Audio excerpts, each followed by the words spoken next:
அதற்கு காரணம் இயக்குனர் சுரேஷ் பாபு மட்டும் இல்ல, மாண்புமிகு தமிழக முதலமைச்சர் விஜய் சார் தான்.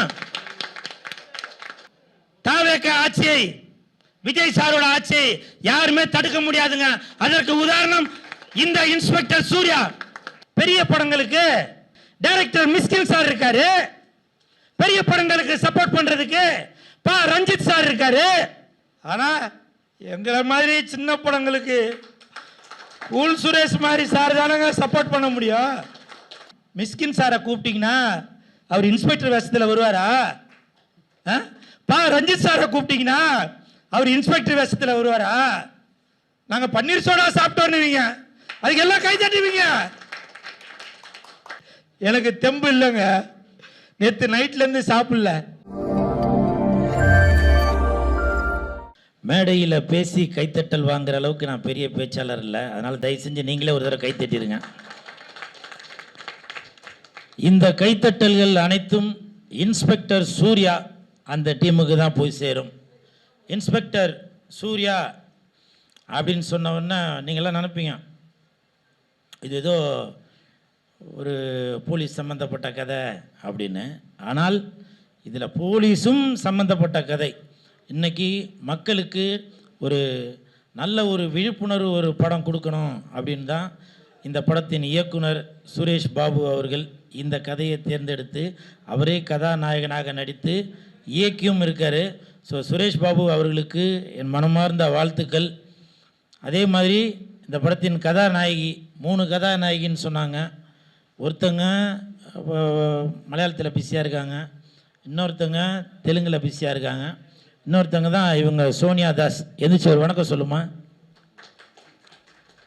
ஏன்னா இந்த படத்துக்கு அப்புறம் அவங்க பிஸி ஆயிடுவாங்க, எழுந்துக்க கூட மாட்டாங்க. ஸோ இருந்தாலும் இப்போவே ஒரு வணக்கம் சொல்லி உங்களுக்கு நன்றிகளையும் தெரிவித்துக் கொள்கிறாங்க. அதே மாதிரி படத்தின் தயாரிப்பாளர் வடிவேலு சார். வடிவேலு சாரை பற்றி இப்போ எல்லாம் அப்படியே எல்லாம் புகழ்ந்துட்டு இருந்தாங்க. நான் ஒரே வார்த்தை தாங்க சொல்கிறேன், உண்மையிலேயே அவரை பார்க்கும்போதே தெரியுது அந்த வெள்ளை சட்டைக்கு வெள்ளை பேண்ட்டுக்கு உண்மையிலேயே அவருடைய மனதும் வெள்ளையாக தான் இருக்கும். அதை விட இன்னொரு முக்கியமான விஷயம், அவர் கருப்பாக இருக்கிறாரு. எனக்கு ஒரு டாக்டர் சொன்னார், சார் கருப்பாக இருக்கிறவங்களோட மனசு வெள்ளையாக தான் சார் இருக்கும் அப்படின்னு. ஸோ அதற்கு உதாரணம் நம்ம வடிவேலு சார் அப்படின்னு நினைக்கிறான். இப்போ கூட பாருங்கள், அவர் சிரிக்கும்போது கூட பல்லு கூட வெள்ளையாக தாங்க தெரியுது. இந்த இவர் சிரிச்சாக்க பல்லு மஞ்சளாக இருக்கும், இந்த அவர் சிரிச்சாக்க பல்லு வந்து அந்த அந்த கரை படிஞ்சு அந்த வெத்தல் பாக்கெல்லாம் போடும் அந்த ஒரு கரையாக இருக்கும். ஆனால் வடிவேலு சார் சிரிக்கும்போது பார்த்தீங்கன்னா அந்த பல்லு எல்லாமே வெள்ளையாக தான் இருக்குது. அது அந்த தம்பி சிரிச்சாக்க பல்லுலாம் கருப்பாக இருக்கும், சொத்த பல்லு சாக்லேட் தின்றுருப்பாங்க. ஆனால் வடிவேலு சாரோட மனசு மாதிரியே, அவரோட சட்டை பேண்ட்டு மாதிரியே அவரோட மனசும் வெள்ளையாக தான் இருக்கும். அதனால் உங்களுக்கு என் மனமார்ந்த வாழ்த்துக்கள். பேசும்போது வடிவேலு சார் ஒரு வார்த்தை ஒன்று சொன்னார், இந்த படம் இன்ஸ்பெக்டர் சூர்யா படம் வெற்றி பெறுவதற்கு என்னென்ன சப்போர்ட் பண்ணணுமோ நான் பண்ணுவேன் அப்படின்னு சொல்லி சொன்னார். என்னென்ன உதவி வேணுமோ அதை நான் பண்ணுவேன்னு சொன்னார். எனக்கு கொஞ்சம் பணம் கொடுத்தீங்கன்னாக்கா இந்த படத்தை நான் வெற்றி படமாக ஆக்கிடுவேன் சார். இது வந்து நான் பணத்துக்காக அப்படின்னு சொல்ல வரல, அவரோட குணத்துக்காக சொல்ல வரேன். ஏன்னா இன்ஸ்பெக்டர் சூர்யா அப்படின்னாலே எல்லாருக்கும் டக்குன்னு நம்ம சிங்கம் சூர்யா தான் ஞாபகம் வரும். ஸோ அந்த மாதிரி இந்த இன்ஸ்பெக்டர் சூர்யா படம் மிகப்பெரிய வெற்றி அடையும். அதே மாதிரி PR சிவசாமி சார் அவங்க பேசும்போது ரொம்ப ஒரு அனுபவம் வாய்ந்த ஒரு மனிதராக பேசிகிட்டே இருந்தாங்க. எனக்கு தெரிஞ்சு அவர் அரசியலில் இருக்காங்களா நான் தெரியல, ஆனால் அவர் பேசும்போது அவர் மனசில் உள்ள வார்த்தைகள், ஏன்னா இங்கே ஷூட்டிங் ஸ்பாட்டில் பட்ட கஷ்டங்கள் எல்லாமே இங்கே வந்து அப்படியே வெளிப்படையாக சொல்லிட்டு இருந்தார். அது மட்டும் இல்லை, அவர் காலையில் நல்லா ஃபுல்லாக சாப்பிட்டுட்டு வந்திருப்பார்னு நினைக்கிறேன்.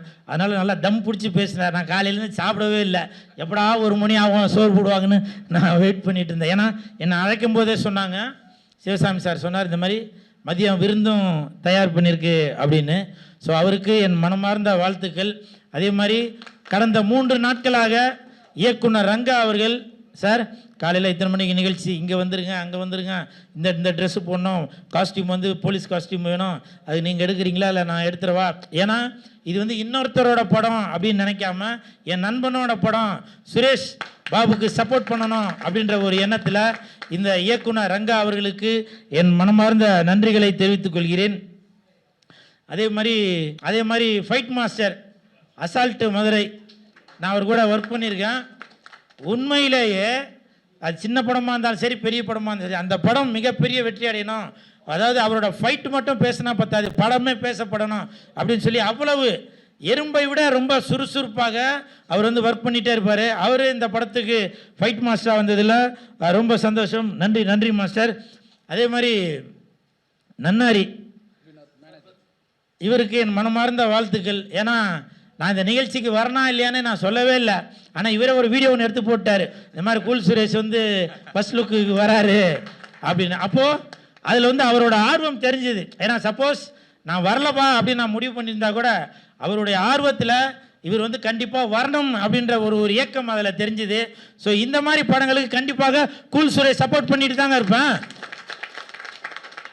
டைரக்டர் சுரேஷ் பாபு சார் பேசும்போது சொன்னாங்க, இது வந்து சின்ன படம்னு.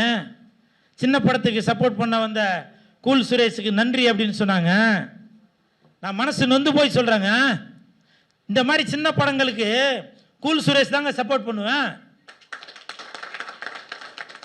ஏன் தெரியுங்களா? பெரிய படங்களுக்கு உங்களுக்கு சப்போர்ட் பண்ணுறதுக்கு டைரக்டர் மிஸ்கின் சார் இருக்காரு, பெரிய படங்களுக்கு சப்போர்ட் பண்ணுறதுக்கு ரஞ்சித் சார் இருக்காரு, பெரிய படங்களுக்கு சப்போர்ட் பண்றதுக்கு வெற்றிமாறன் சார் இருக்காரு. ஆனா எங்களை மாதிரி சின்ன படங்களுக்கு கூல் சுரேஷ் மாதிரி சார் தானங்க சப்போர்ட் பண்ண முடியும்.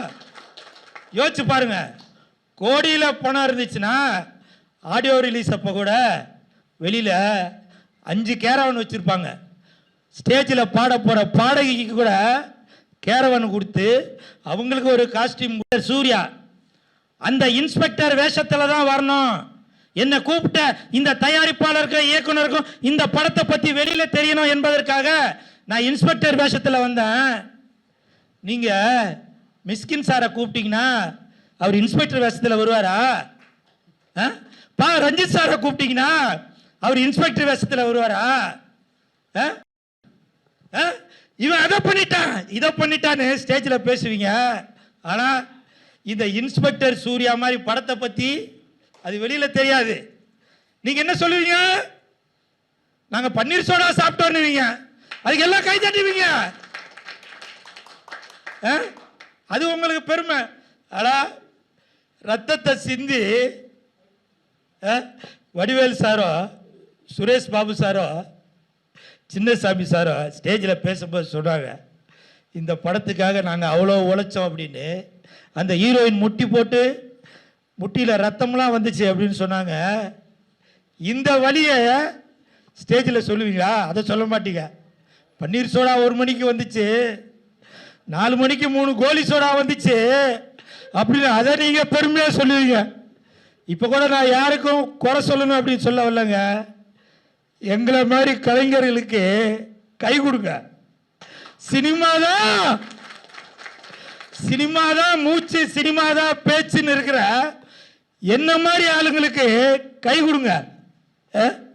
நேற்று நைட்ல இருந்து நான் சாப்பிடலங்க. ஏன் தெரியுமா?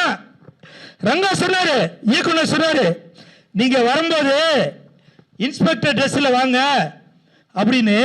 அந்த இன்ஸ்பெக்டர் ட்ரெஸ்ல வரும்போது இன்ஸ்பெக்டர்னா ஒரு பர்ஃபெக்டா இருக்கணும் அப்படின்றதுக்காக சாப்பிட்டா தொப்ப தெரியும். இன்ஸ்பெக்டர்னா இப்படி இருக்கணும் என்பதற்கு தமிழகத்தில் உள்ள இன்ஸ்பெக்டர் எல்லாமே ஒரு உதாரணம். நான் நேற்று நைட்ல இருந்து சாப்பிடலங்க. இது நான் சும்மா வீடியோக்காக மைக்குக்காக பேசல. அப்படி ஒரு கலைஞனாக இருந்து அந்த படத்துக்கு நான் அவ்வளவு சப்போர்ட் பண்ணிட்டு இருக்கேங்க. புரியுதுங்களா? இன்னைக்கு அவரு சிவசாமி சார் பேசும்போது கூட அவர் காலையில சாப்பிட்டு வந்திருப்பார், நல்லா தெம்பா பேசினாரு. எனக்கு தெம்பு இல்லைங்க, நேற்று நைட்ல இருந்து சாப்பிடல. அது மட்டும் இல்ல, இந்த படத்துல சாமி, அந்த சாமி சிலை தான் ஒரு முக்கியமான கருவா இருக்கு.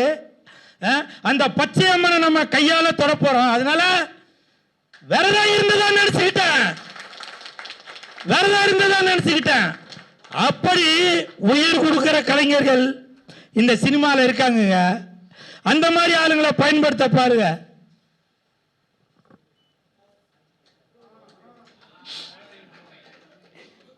இப்ப கூட இந்த நான் ட்ரெஸ் போட்டு வந்திருக்கேன்ல, இந்த படத்தை பெருமைப்படுத்தணும் அப்படின்றதுக்காக தான். அடுத்த வாரம் என் நண்பன் சுனில் கண்ணனுக்கு 13ஆம் தேதி கல்யாணம். அவன் ஒரு சமையல் கலைஞன் திருவள்ளூர்ல. அவனோட கல்யாணத்துக்கு போகும்போது அந்த செஃப் ட்ரெஸ்ல தான் போவேன். ஒரு கலைஞனாக்க அந்த அந்த கலைஞனுக்கான மரியாதை என்னவோ அது வழியா தாங்க நான் பண்ண முடியும். அதனால தயவு செய்து இவன் ஏதோ கூத்தாடி அப்படின்னு சொல்லி கிண்டல் பண்ணாதீங்க. ஒரு ஜோக்கரு பப்புனு அப்படி கிண்டல் பண்ணாதீங்க. இப்பவும் சொல்றாங்க பப்புன்னு சொல்றீங்கல்ல, அந்த பப்புன் ஒரு மேடை நிகழ்ச்சியில அந்த பப்புன் ஹீரோ வரலன்னா அந்த பப்புனால ஹீரோ வேஷம் போட முடியும். அந்த பப்புன் ஹீரோயின் வரலன்னா ஹீரோயின் வேஷம் போட முடியும். ஆனா அந்த மேடையில ஹீரோ ஒரு பப்புன் வேஷம் போட முடியுமா? ஒரு ஹீரோயின் வேஷம் போட முடியுமா? அப்படி எல்லாம் கலந்ததாங்க கலைஞன். அப்படி ஒரு கலைஞன் தான் இந்த ரங்கா, இவரு சுரேஷ், இப்படி பல பேர் இருக்கிற இந்த இண்டஸ்ட்ரியில. சரி, எமோஷனலா பேசிக்கிட்டு அது மட்டும் இல்ல, இந்த படத்துல குடிக்க கூடாது அப்படின்ற ஒரு கருத்தை இயக்குனர் அவர்கள் கொடுத்திருக்காங்க. சார், உண்மையிலேயே இந்த படம் பார்த்ததுக்கு அப்புறம் நிறைய பேர் குடிக்க மாட்டாங்க. அதற்கு காரணம் இயக்குனர் சுரேஷ் பாபு மட்டும் இல்ல, மாண்புமிகு தமிழக முதலமைச்சர் விஜய் சார் தான். இன்னைக்கு போதை இல்லாத தமிழகமாக தமிழ்நாட்டை மாற்றிக்கொண்டு வருகிறார் தமிழக முதலமைச்சர் மாண்புமிகு விஜய் சார் அவர்கள். ஆனா நீங்க அவரோட ஆட்சியை குறை சொல்லணும் என்பதற்காக, கவுக்கணும் என்பதற்காக நீங்க வாலண்டியா ஒரு செல்போன் எடுத்துட்டு போய் ஒயின் ஷாப் வாசல்ல நின்று என்ன நீ எக்ஸ்ட்ரா 10 ரூபா வாங்குற, என்ன எக்ஸ்ட்ரா 20 ரூபா வாங்குற அப்படின்னு சொல்லி நீங்க அதே ட்விஸ்ட் பண்ணிட்டு இருக்கீங்களே. நான் இப்ப சொல்றேங்க, நீங்க சாப்பிடுறீங்கல்ல சோறு, அந்த சோறு வேகறதுக்கு அடுப்பு எரியணும், அந்த அடுப்பு எரியறதுக்கு சிலிண்டர் வாங்கணும், அந்த சிலிண்டர் வாங்குறதுக்கு 50 ரூபா வாங்குறாங்க. 50 ரூபீஸ் 50 ரூபா வாங்குறாங்க சிலிண்டருக்கு. எடுத்துட்டு வந்து போட்டாங்க. அதை பத்தி இது வரைக்கும் யாருன்னா வீடியோ போட்டிருப்பீங்களா? சாப்பிடுற சோறு, அந்த சோறுக்கு 50 ரூபா வாங்குறாங்க. ஆனால் நீங்க குடிச்சு உங்க கிட்னி ஃபெயிலியரா போறதுக்கு, சாவுறதுக்கு, அதுக்கு நீங்க 10 ரூபா கொடுக்குற 20 ரூபா கொடுக்காத வீடியோ போட்டு வர காட்டுறீங்களே. இது எந்த தங்கச்சி தட்டுக்கு தங்கச்சி, அந்த தங்கச்சி கை தட்டாங்கன்னா அவங்களுக்கு தெரியும் அந்த குடும்பம் நடத்துற சூழ்நிலை என்னன்னு தெரியும். ஒரு சிலிண்டருக்கு 50 ரூபா வாங்கும்போது அந்த 50 ரூபாயோட அருமை என்னன்றது அந்த தங்கச்சிக்கு தெரியும். ஆனால் ஒயின் ஷாப்ல போய் 10 ரூபாய் 20 ரூபாய்க்கு போய் சண்டை போட்டுக்கிட்டு, அதுக்கு போய் சண்டை போட்டுட்டு அதை ஒரு வீடியோ போட்டு நீங்க பிரபலமாக பண்றீங்களா? இப்போ சொல்றேன், எந்த கொம்பன் நினைச்சாலும் தாவேக ஆட்சியை, விஜய் சாரோட ஆட்சி யாருமே தடுக்க முடியாதுங்க. அதற்கு உதாரணம் இந்த இன்ஸ்பெக்டர் சூர்யா. இந்த படம் எனக்கு சில ஷாட்லாம் இயக்குனர் சுரேஷ் பாபு காமிச்சாரு போன்ல. வருகின்ற 23ஆம் தேதி அன்னைக்கு எப்படி ஜனநாயகன் படத்துல விஜய் சார் போலீஸ் கெட்டப்பு போட்டு தீய சக்தி எப்படி தூய சக்தியா மாத்துறாரோ, அதே மாதிரி இந்த இன்ஸ்பெக்டர் சூர்யா படத்திலையும் சுரேஷ் பாபு அவர்கள் தீய சக்தியை தூய சக்தியா மாத்துவாரு. நீங்க படம் பார்க்கும்போது தெரியும். எமோஷனல் ஆவேன்னு நினைக்கிறேன். எனிவே, இந்த படத்துல நடிச்சிருக்க அனைத்து கலைஞர்களுக்கும் டெக்னீஷியன்களுக்கும் என் மனமார்ந்த வாழ்த்துக்கள். அது மட்டும் இல்ல, இந்த படத்துல இப்ப எப்படி பாஷா படத்துல நான் ஒரு தடவை சொன்னா 100 தடவை சொன்ன மாதிரி அப்படின்ற ஒரு வசனம் இருக்குமோ, அதே மாதிரி இந்த படத்துலயும் ஒரு வசனம் கண்டிப்பாக அது ஹிட் ஆயிட்டே இருக்கணும். அது சிலையை கொடுப்பா எங்க சுரேஷ் பாபு, இங்க வாங்க.